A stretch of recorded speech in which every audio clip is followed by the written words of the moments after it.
Ericsson is setting sail in one of the toughest and most complex competitions on Earth, the Volvo Ocean Race. This round-the-world challenge requires state-of-the-art technology and an experienced crew, all working together as a solid team. But to really compete, you need to get the right information at the right time and have strong, reliable partners to give you the edge. Stand by tack. When making decisions. Go.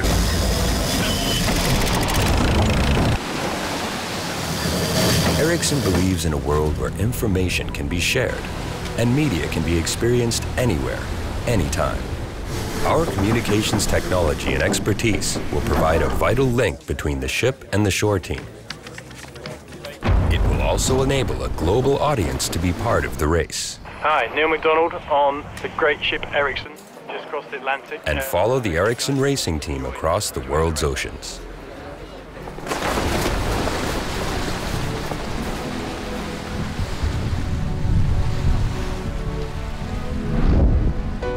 As a prime driver in an all-communicating world, Ericsson's aim is to push the race experience to a new level.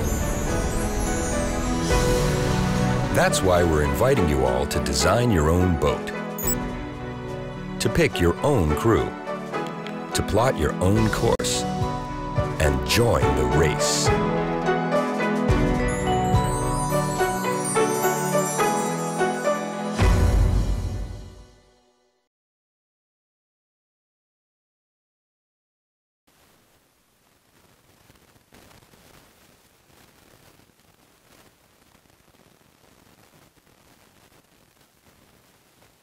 All right. Roll camera. And action.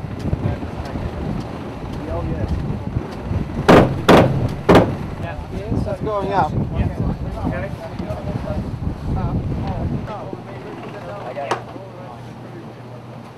Ideal. Shout a little bit more. Okay? Yeah, man. And action. Stand by tack. 3, 2, 1, go.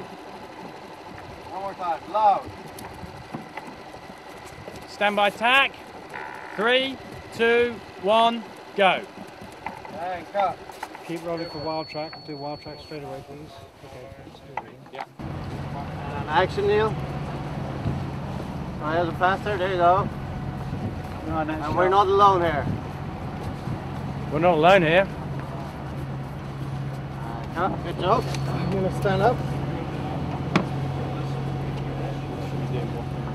Bend your cables. I realise where to stop the camera. And action.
think it's very important for many reasons. One, of course, is to get stronger, get fitter, get stronger, and blow out your brain a little bit. You have worked a long day, or you have a long day in front of you. It's good to get your brain a little bit.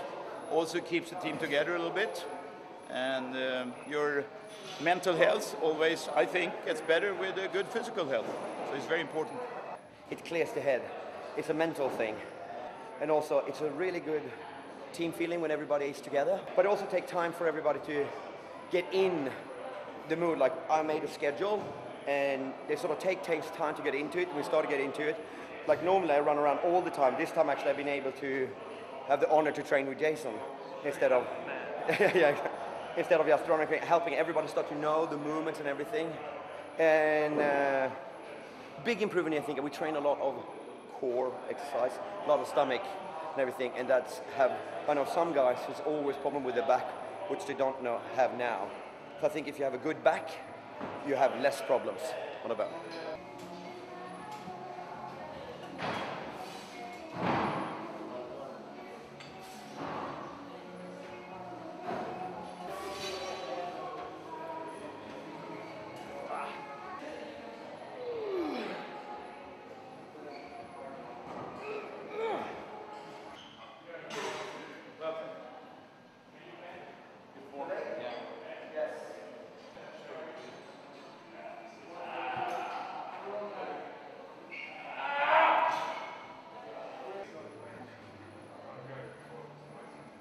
I can hardly bend my leg more than this.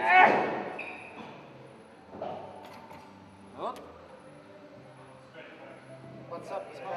And I will bend this leg, but I only can bend 110 degrees, and I have to bend 130 to be in 100% for the race.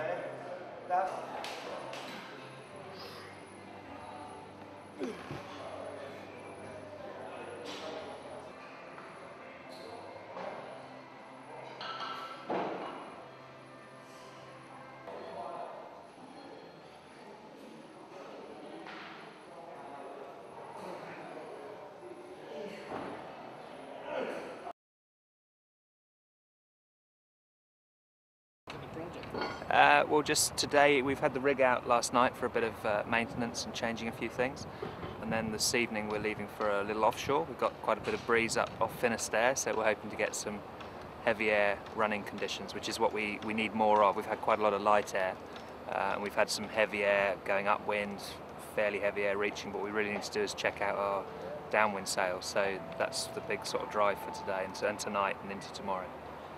Well, there's heaps of preparation. We've got a small refit for the boat where we fine-tune things, change things we've learnt about. It's quite a critical period, and perhaps the most important thing is not to try to do too much, because we are fairly late compared to some other teams like Telefonica, for example. We have to be pretty brutal with our prioritising, make sure we do the really important things, and sadly some of the less important things have to be put a little bit on the back burner and perhaps get done even into the race. So we've got to try to make the boat as reliable as possible. For the last, well, since launching the boat, the priority really has been on the sails, try to get the sails where we want them, get the designs in. So Tim and Neil have been working very hard on that, and now it's starting to come into the phase of trying to get the boat as reliable as possible. It's very difficult you can never really tick that box and be totally sure that everything is 100% reliable, but we have to do as best we can there. So we're starting to go into that phase. It's great. It's really nice to be sailing, and it's great to be down here. Vigo's a great base. We had that fun time in Gothenburg with the launch, and it's got a really nice feeling now.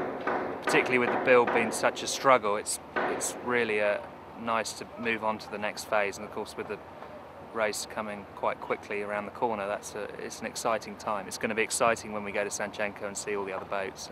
But even now, we've lined up with Telefonica last weekend. That's a big, it's an exciting time. You see another boat, you line up with them. It's really good. I don't know, pretty cool, very powerful, and a lot faster than the 60-footers that we sailed in the last race. So should be pretty exciting. It's an excellent team here, great management, excellent shore support, and then fantastic sailors. So I think this team has a great chance of winning the race. Oh, well, Neil's a great leader, has a lot of respect from everybody on the team, and so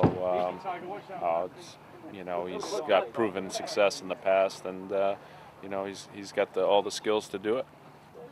I'll be the inshore tactician, so I'll be coming for the import races at all the stopovers, and we're still working out all the details now, but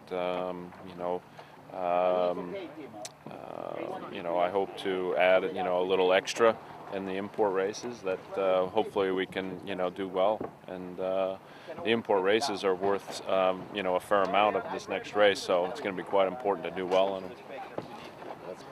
Yeah, there's a lot of people here on this team that are from in the previous teams in the last race, so we're all working together, sharing our experience and our knowledge, and trying to make steady steps forward.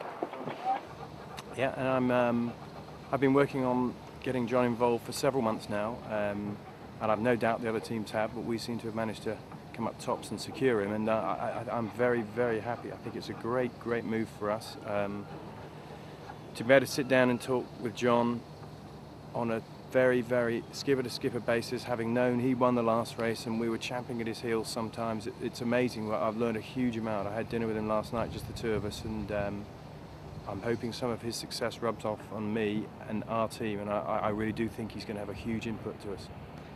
I think I have to recognise that my experiences over the last decade probably in racing haven't been as pointed to inshore racing.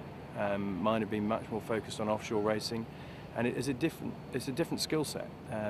Obviously it's still racing a boat, we still wind in the sails and we still tack and jibe, but it's a different mindset, and to have somebody like John come in and basically take on that tactical role, I think is going to be invaluable. I think I don't think there's a problem at all. We've sailed this week.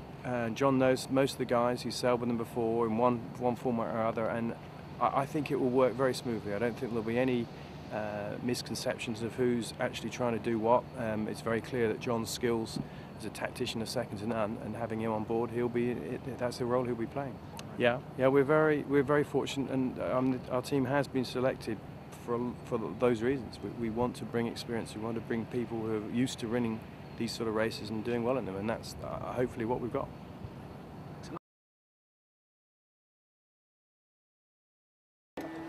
Trim, Magnus, please. Okay, hold. Okay, hold.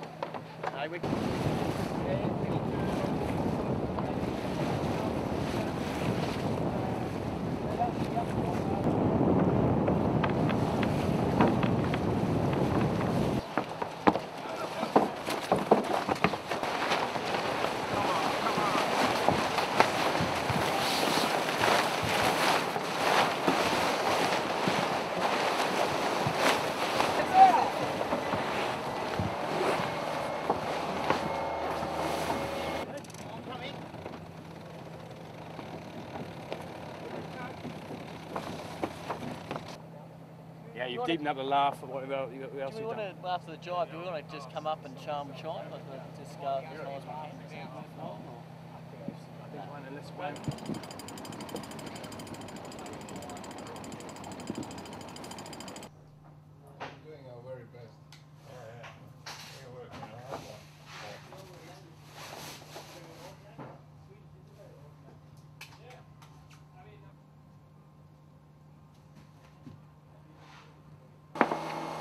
Make sure it's in the lock.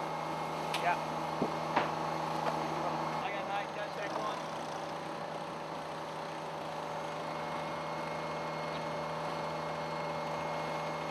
Okay. Yeah. Right. Okay, hold. Yeah, I will. So we'll have a little bit of keel. Target speed here at 12 knots. So 1:48. About 2 minutes before the jibe. Dingo, you want this one in? I don't mind, mate. So I wind the main and then I can... Hey guys!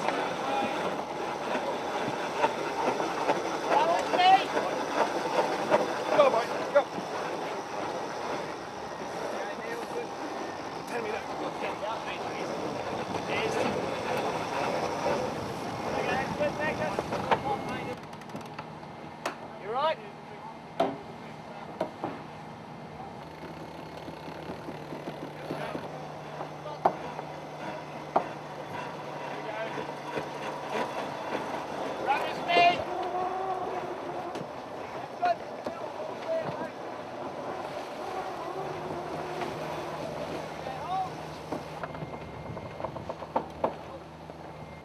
Stand by jibe. Start the keel going. Okay, slowly squaring off now.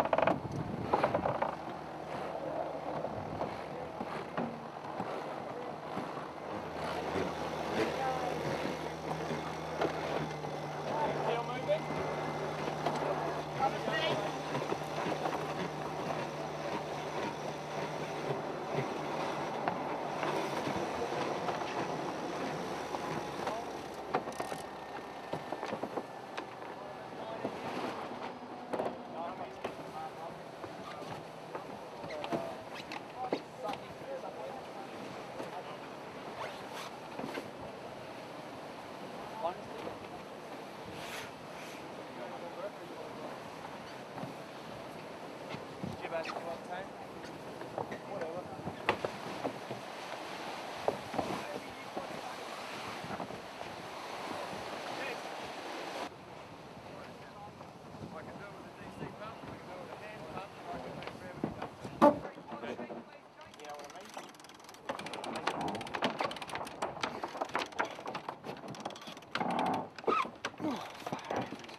Thing, yeah. Yeah.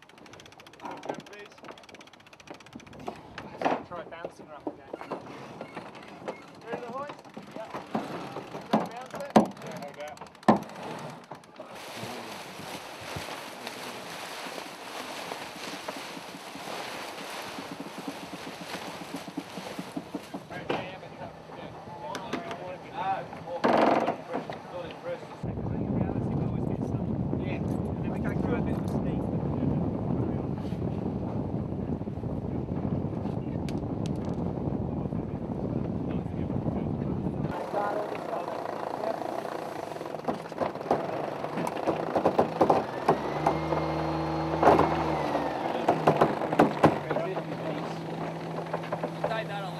Bounce it?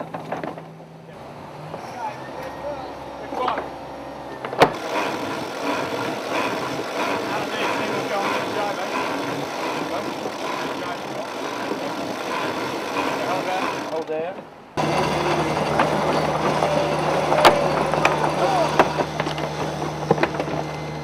Button down, please.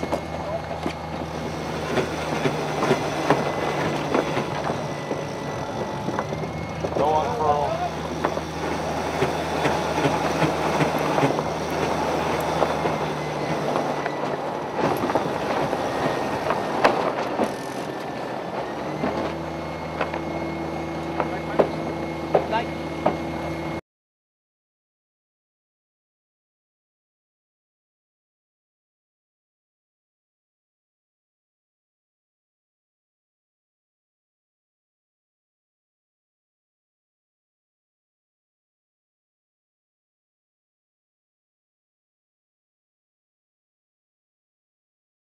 Cable, cable.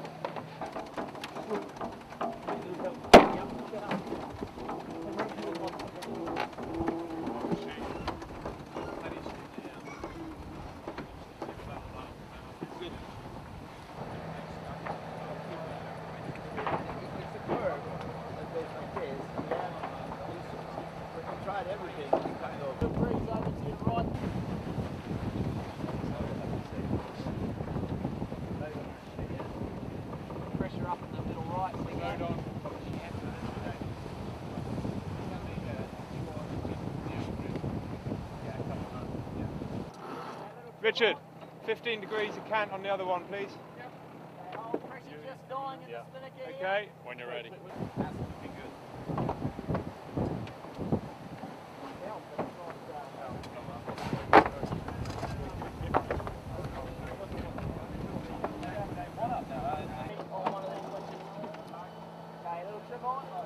It's going to be hard. Vissa är för att naturligt starka. Liksom man inte... Hur länge så har man inte Niklas. Man har ju 15 till. Boss!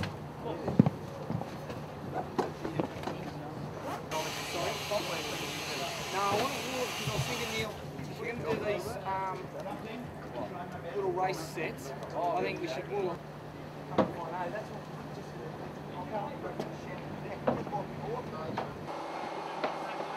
Yeah, coming on. Hold on a second. Just take it, let it go till it's absolute maximum.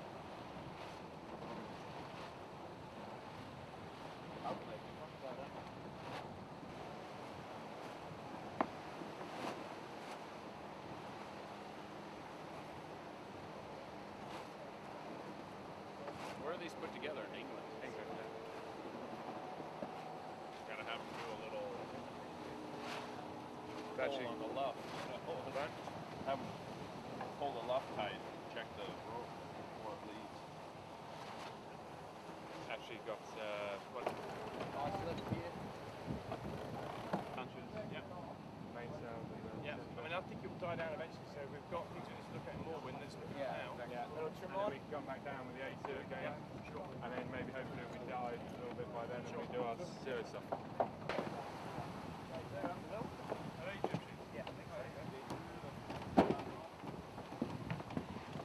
Nelly, you're happy, yeah? What area has he got up there? This one?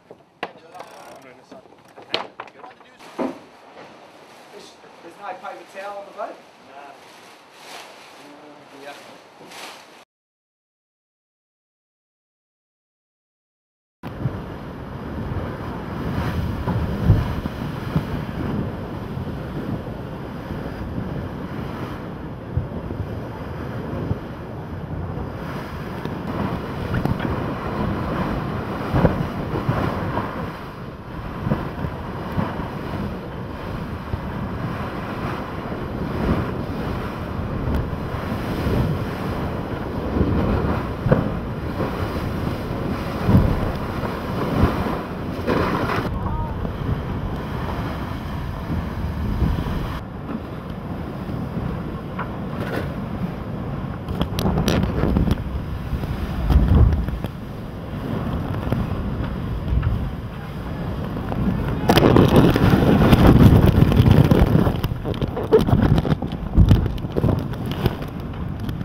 Do this main up.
G'day there, I'm Richard Mason, one of the crew members with the Ericsson team, and we're going to take you for a little look-see around our Volvo 70, a brand new super wet sailing machine.